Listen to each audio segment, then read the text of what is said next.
છેલ્લા 3-4 મહિનાથી આ ઘરની મારી પાસે રોજ ઘડિયા કંકાસ થતો હતો. તો આને મેં કીધું હવે આપણે જીવવા માટે તે રસ્તો નથી વધતો. મારા પરિવાર ખૂબ બધો શાંતિથી જીવીએ છીએ એવા અમને દિવસો દેખાયા છે.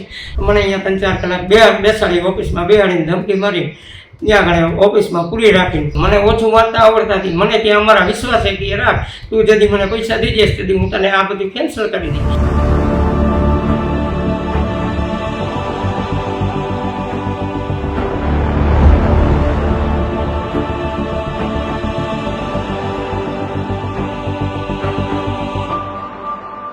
સમગ્ર ગુજરાતની અંદર અત્યારે એકમાત્ર ચર્ચા ચાલી રહી છે કે શું રાજકોટના ગ્રામ્ય વિસ્તારની અંદર પોલીસની તપાસના સામે જે સવાલો ઉઠી રહ્યા છે એ સાચા છે?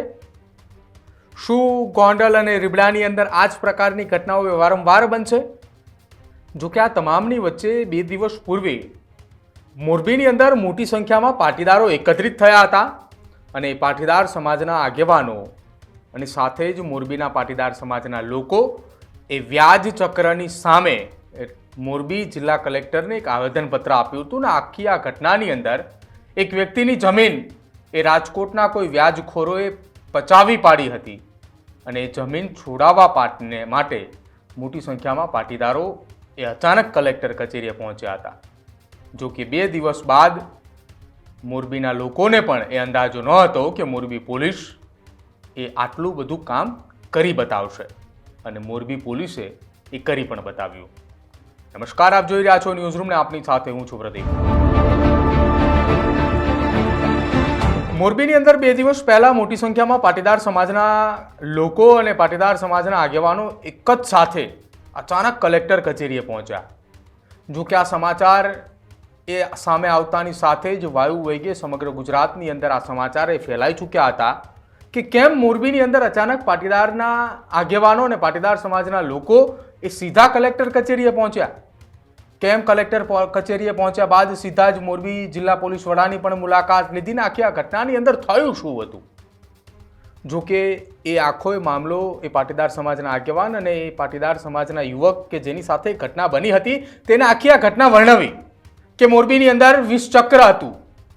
એ 20 ચક્ર એ વ્યાજનું ચક્ર હતું કે જેના કારણે માત્ર 8 લાખ રૂપિયાની સામે 1 કરોડ કરતાં પણ વધારે રકમની માગણી કરવામાં આવી હતી અને એ યુવકને રાજકોટની એક ઓફિસની અંદર ગોંધી રાખ્યા હોવાની પણ વાત એ સામે આવી હતી.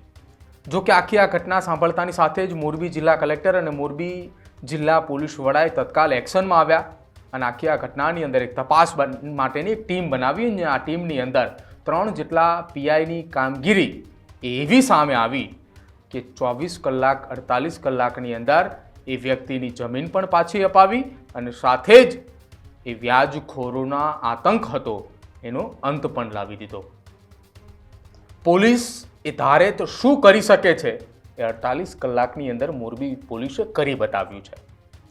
મોરબી પોલીસની આ કામગીરીની બાદમાં પરિવારના લોકોએ શું કહ્યું એ સાંભળો. પહેલા મારા પૈસાની થોડીક એવી જરૂર હતી તો હું મારા મિત્રને એકને મેં વાત કરી કે મારા માટે થોડુંક આવી રીતે પોઝિશન આવી છે લગ્નમાં જે તે સમયે લીધા હતા તો મને થોડી હેલ્પ થાય તો કરાવો.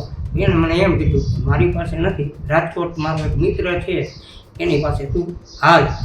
તો મને રાજકોટ લઈ જાય અને અમે અહીંયા ગયા તો મને એને 5 લાખ રૂપિયા આપ્યા. 5 લાખ રૂપિયા આપીને પછી બીજી વખત જરૂર હતી તો એને બીજા 3 લાખ રૂપિયા મને બીજા મહિને આરટીજીએસ કરાવીને મારા ખાતામાં નાખ્યા. વ્યાજે લીધા હતા કે સંબંધના દાવે કેવી રીતના આપ્યા હતા? સંબંધના દાવે મને પહેલી વખત એને આપ્યા હતા. પછી મેં 3જા મહિને અહીંયા આગળ ગયો તો હું અહીંયા હિસાબ કરાવવા ગયો તો મને કહે તમે આવો અને આટલા પૈસા મને દઈ જાઓ. તો એને મને હાવ અલગ પ્રકારથી જ મને એને કીધું. મને કહે તમારે મને આટલા રૂપિયા દેવાના થાય એટલે તમે આ પૈસા મારી પાસેથી લઈ ગયા હો. તો મેં કીધું તેથી તો આપણે કાંઈ કોઈ જાતનો ચોક નહોતો કર્યો. તમે મને એમ કહેતા હતા કે વ્યાજ કાંઈ દેવા નથી, સંબંધના દાવે આપું છું. તો કે એ બધું કે ભૂલી જા અને આવી રીતે તારું આટલા પૈસા વ્યાજ થાય, આટલા પૈસા તારી પેનલ્ટી થાય, રોજ આટલા દિવસ તું મોડો આવ્યો, આટલા મહિના થઈ જાય. તો મેં કીધું આટલું બધું ન હોય તો મને કહે તું મને કાંઈક ગમે એ લખાણ કરી દે, તારા બાપ દાદાની કે તારા જે હકીસાની જમીન આવતી હોય તો આ તે.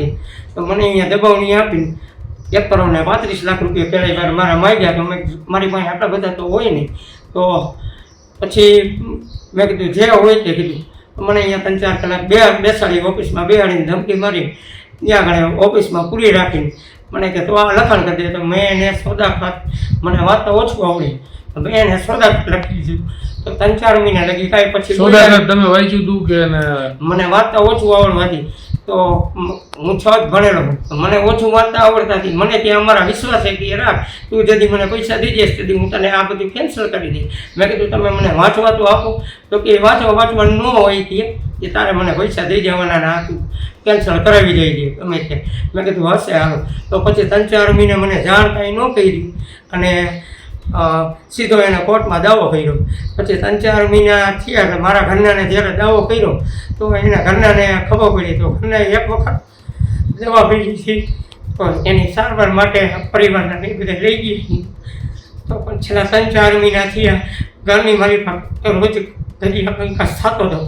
તો આને મેં કીધું હવે આપણે જીવવા માટે કંઈ રસ્તો નથી વધતો, આપણી પાસે એક જમીન નથી ખાવા પીવા. તો હવે એ બધા કોર્ટ કબાડા કેસ બધા છીએ.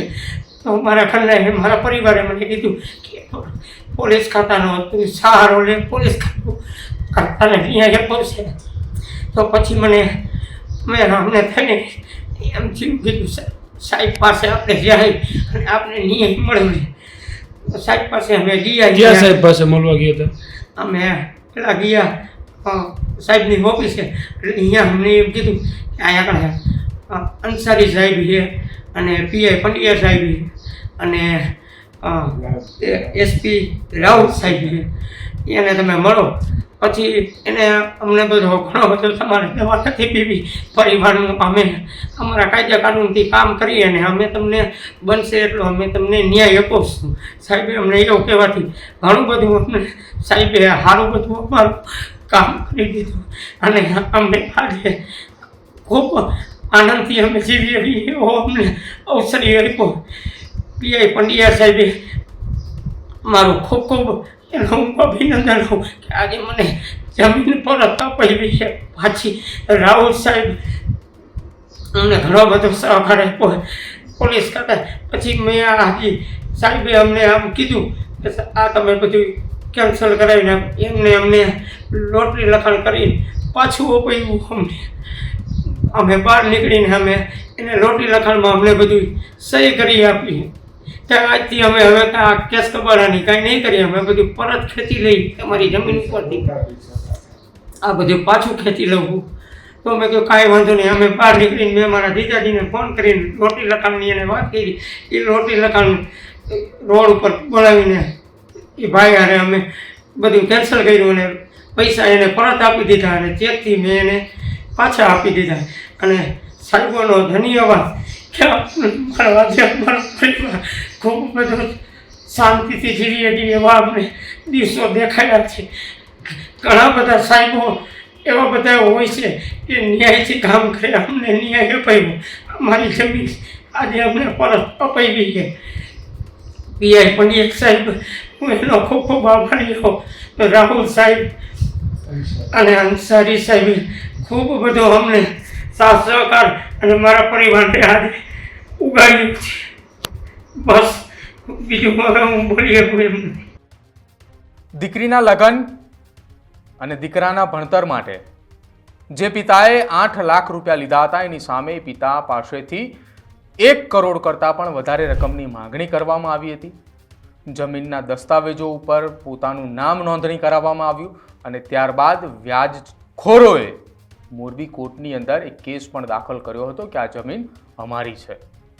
જો કે આખી આ ઘટનાની જાણ મોરબીના પાટીદાર સમાજના આગેવાન મનોજ પનારાને થઈ અને આખો આ મામલો મોરબી જિલ્લા કલેક્ટર સુધી પહોંચ્યો અને કલેક્ટરથી જિલ્લા પોલીસ વડાની સંલગ્ન એક કામગીરીના કારણે મોરબીની અંદર આજે પરિવારને પોતાની જમીન, મોરબીના એ પરિવારને પોતાને એ આખી જમીન પરત મળી છે ને પરિવારે મોરબી જિલ્લા પોલીસનો આભાર પણ માન્યો. અને કદાચ આ જ કામગીરી આવનારા સમયની અંદર જો મોરબીની અંદર જોવા મળે તો મોરબીમાં એ મોટો બદલાવ પણ આવી શકે છે અને સમગ્ર રાજ્યની અંદર જે મોરબીની અંદર એક સાથે 200 કરતાં વધુ લોકો પાટીદાર સમાજના યુવાનો કે જેમણે હથિયાર માટે માગણી કરી હતી એ કદાચ આવનારા સમયની અંદર જરૂર પણ ના પડે. તમારું શું માનવું છે મોરબી પોલીસની આ કામગીરીને લઈને તે ખાસ અમારા કમેન્ટ સેક્શનમાં જરૂર જણાવજો. જોતા રહેજો ન્યૂઝરૂમ. નમસ્કાર.